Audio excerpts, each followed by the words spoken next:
Okay, so magandang araw sa inyong lahat, That1 students. Okay, so ngayong natapos na natin ang ating aralin tungkol sa wika at komunikasyon, maging sa makrong kasanayan sa pagsasalita at pakikinig.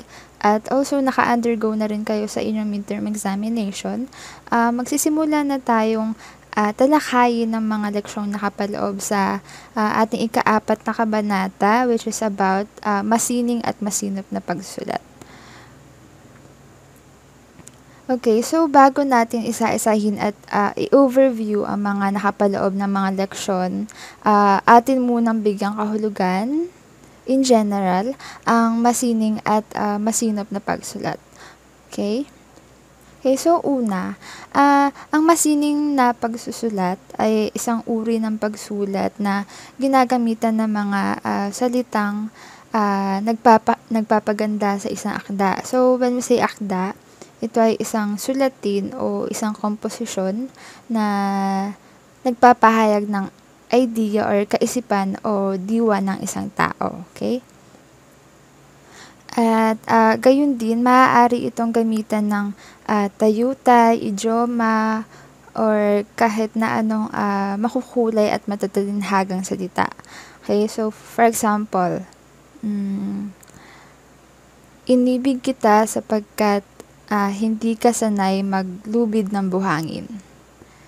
Okay, again, inibig kita sapagkat hindi ka sanay maglubid ng buhangin. Okay, so naiintindihan niyo ba yung pahayag na yon? Okay, so ang mababaw ng pagpapakahulugan sa pahayag na yon ay minahal kita dahil hindi ka marunong magsinungaling. Okay, so ang matalinhagang salita or idiom from that sentence ay yung maglubid ng buhangin, which means hindi marunong magsinungaling. Okay? So, ano pa? What else? Itaga mo sa bato, at marami pang iba. Okay? Pero may isa akong kasabihan na hindi malimut-limutan na sinabi sa akin ng lola ko noong kami ay bata pa ng kapatid ko, inaasar ko siya. So, sabi niya sa akin, ano nga ba yun? So, makipaglaro daw sa kuting, magtiyagang kalimutin. So, ibig sabihin daw nun ay, alam ko naman daw na pikon ang kapatid ko, kaya't kapag ginantihan daw ako ng pisikalan, wag ko na lang daw siyang gantihan. At napakarami pang salitang Filipino na makapagpapaganda ng isang akda. Try niyong basahin yung libro, yung mga libro ni Eros Atala o kaya ay ni Luwalhati Bautista. Paniguradong puputok ang pagka-Pilipino ninyo. Okay, so anyway, balik tayo sa topic. Okay, so ang masining na pagsusulat din ay ginagamitan ng malawak na imahinasyon sa kung saan ito ang magiging kagamitan ng isang manunulat upang mas maging maganda at masining ang kalabasan ng akdang kanyang isinusulat o isusulat pa lamang. Okay? Pero sa pagsasagawa ng masining na pagsulat, syempre kailangan ding pag-aralan kung paano maging masinop at maging maingat sa pagsulat, 'di ba? Lalo na upang mapatnubayan or magabayan yung mga umuusbong pa lamang or uusbong pa lamang na mga manunulat, no? Kasi, oo nga't masining at malikhain sila, pero paano naman kung burara sila sa spelling, sa gramatika, sa paggamit ng wastong banta, sa paggamit ng maliit at malaking titik sa angkop na pagkakataon at marami pang iba. 'Di ba? Kaya hindi dapat basta-bastang pinag-aaralan isang area ng pagsulat, technical man yan, or pang-academic man yan, or malikhaing pagsulat man yan, nang hindi sinasamahan ng pag-aaral sa masinop na pagsulat. Para ma-track din natin na isang sulatin ay may intindihan ng target na mambabasa. Okay? Ayan. Okay, so let me share this to you. Suportahan natin yung sinabi ko na kailangan din pag-aralan ng masinop na pagsulat kapag aaralin ng isang area ng pagsulat. Okay, so winika ni Ginoong Virgilio S. Almario noong 1981 na siyang dating chairperson ng KWF or ng Komisyon ng Wikang Filipino, na sa pagkakaalam ko ay napalitan lamang noong January sa kasalukuyang taon. So, ang sabi niya, ang magandang pagsulat raw ay may kaugnayan sa pag-imbento ng higit na mahusay na modelo ng kotse. Okay? Pero ang masinop na pagsulat naman daw ay maiuugnay sa wastong pagmamaneho ng kotse. So from that statement, inahilin tulad ni Ginoong Almario ang wika sa isang kotse. Kasi tulad ng wika, diba hindi natin basta-basta magagamit ang isang kotse. Hindi porkat may kotse dyan sa harap mo, magagamit mo na yun agad-agad. Kasi kailangang marunong ka muna magpaandar ng makina. Kailangang alam mo rin muna ang mga bahagi ng kotse na gagamitin sa pagmamaneho. At syempre, kailangan mo rin alam mo rin muna ang mga batas sa pagmamaneho upang hindi ka mapahamak, pang hindi ka makasagasa or maaksidente. At idagdag na rin natin upang hindi ka mahuli ng pulis. O kaya naman ay sa view ng wika upang hindi ka mahuli ng editor or ng critics. Dahil sa paglabag mo sa batas trapiko o kaya ay paglabag sa panuntunan sa pagsusulat. Okay, so naintindihan ba ninyo? Okay, so I hope nakuha nyo na agad from this short introduction yung idea ng ating kabanata, ng ating huling kabanata na ating tatalakayin, ano? Okay, so ito. Ang apat na leksyon na nakapaloob sa huling kabanata ay ang mga sumusunod. So, ang una nating tatalakayin ay tungkol sa mga batayang kaalaman sa pagsusulat. Okay, so dito tutukuyin natin kung ano ba talaga yung kahulugan ng pagsusulat, gayon din ng kahalagahan nito, yung filosofiya at mga layunin. Also, yung mga salik na makapaglilimita sa napiling paksa, atin din siyang tatalakayin. Iisa-isahin din natin kung ano yung mga pangangailangan sa pagsusulat. At panghuli, syempre, hindi mawawala kung ating i-discuss kung ano yung mga yugto or proseso ng pagsusulat. Okay, sunod, ang ikasyam nating leksyon.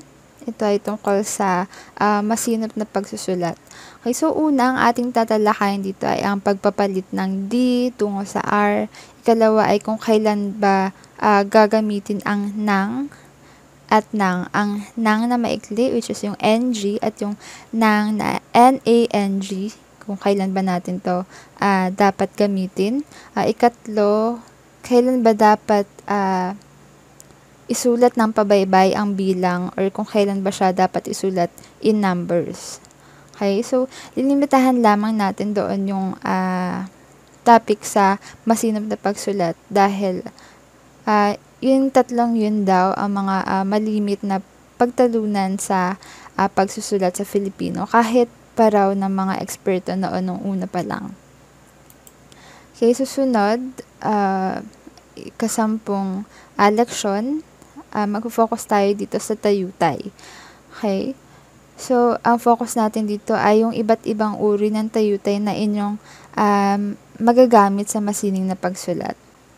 At ang huli nating leksyon, okay, so dito na ninyo may a-apply ang mga matututunan ninyo sa mga naunang leksyon sa kabanatang to. So, ang ating huling pag-aaralan ay ang tungkol sa masining na pagsusulat, na kung saan ay nakapaloob rito ang tungkol sa mahusay na tula at maikling kwento. Okay. Ayan. So, sa pagtatapos ng kabanata, ang ating layunin ay inyong matukoy ang konsepto ng makrong kasanayan sa pagsusulat, particular na sa masining at masinop na pagsusulat. Kasi ikalawa, makabuo ng isang antolohiya o koleksyon ng mga gawaing pampanitikan at panghuli, mapahalagahan ninyo at mapahusay pa ang inyong kasanayan sa masining at masinop na pagsulat. Okay, so bago tayo magsimula, Ayan, i-exercise muna natin ang ating kasanayan sa pagsulat sa pamamagitan nito ng malayang pagsulat or tinatawag nating free writing sa English. Okay? So, narito ang mga instructions na inyong dapat sundan. Okay, so una, kumuha kayo ng blankong papel at ballpen.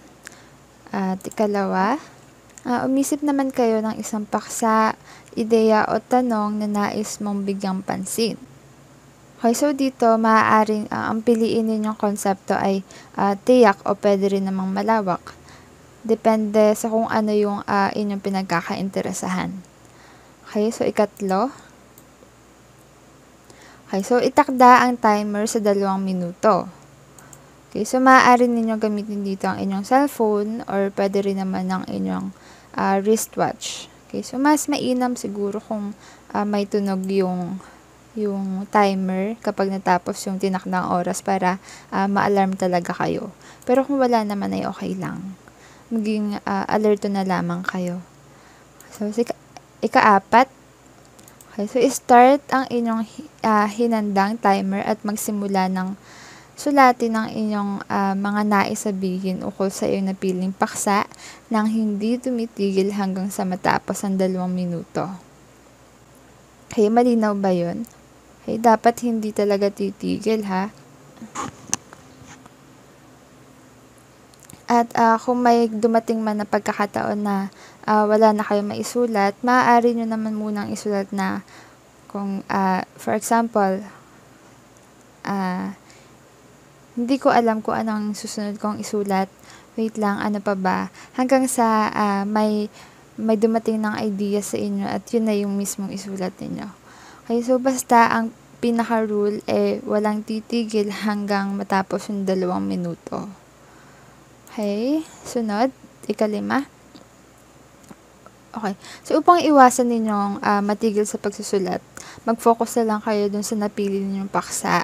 Wag nyo munang isipin yung spelling, yung grammar, yung punctuation marks. Kasi ang pinakang layunin naman ng ganitong pagsulat ay makabuo kayo ng isang sulatin na patungkol doon sa napili ninyong paksa sa maikling oras lamang. At gayon din para masanay kayo sa pagpapahayag ng mga idea. Okay, so kaya wag nyo munang alalahanin kung magulo or kung may katuturan ba ang inyong isusulat. Okay, so mag-focus lang kayo dun sa paksa. Okay, so ika-6, matapos ninyo itong gawin sa loob ng 2 minuto, bawal nang ulitin yung ginawa ninyo. Okay, so kung ano ang iyong nasulat, yun na yun. Okay, so here, itong ibibigay kong halimbawa ay aking isinulat na ang paksang aking napili ay noong kumuha ako ng driver's license. Okay, so hayaan ninyong basahin ko. Okay. Noong araw na makuha ko ang aking driver's license, maulap, maulan. Natutuyo na ang lalamunan ko dahil nalimutan kong magdala ng tubig o candy man lang. Kinakabahan ako. Nararamdaman ko ang mga nagtatakbuhang kabayo sa tiyan ko. Pinapawisan na rin ako. Ano ba yan? Para naghihintay ako sa isang pila na walang katapusan. Sobrang tagal. Maruming sahig, sira-sirang upuan. Parang ako lang ang bata dito at matatanda na lahat sila. Tinawag na apelyido ko. Pumasa ako sa exam. Yes, buti naman. Hindi sayang ang 317 pesos sa student permit, 450 pesos sa pagpamedical at 450 pesos ulit para sa exam fee. Nagpasalamat ako sa nag-abot sa akin ng result pero wala siyang reply at poker face ang mukha. Salamat pa rin. ID na lang at makakauwi na ako sa wakas. Okay, ayan. Kitang-kita na hindi maayos ang pagkakakonstruct ng mga pangungusap, diba? Okay, so ginawa ko lang siya in 1 minute. So now, matapos ninyong gawin yung ganito mula sa inyo na dumalo na ng ating asynchronous na klase, magbabahagi ang 3 estudyante. Take note of that. 3 lamang. Okay? So, ibabahagi ng 3 sa inyo sa ating messenger group chat ang output ng inyong isinagawang free writing or malayang pagsulat. Okay? Picturean na lang yung naisulat ninyo sa papel at basta siguraduhin ninyo na malinaw at mababasa. Okay, so now, iwan nyo muna pansamantala ang video to at magsimula na kayo sa inyong exercise.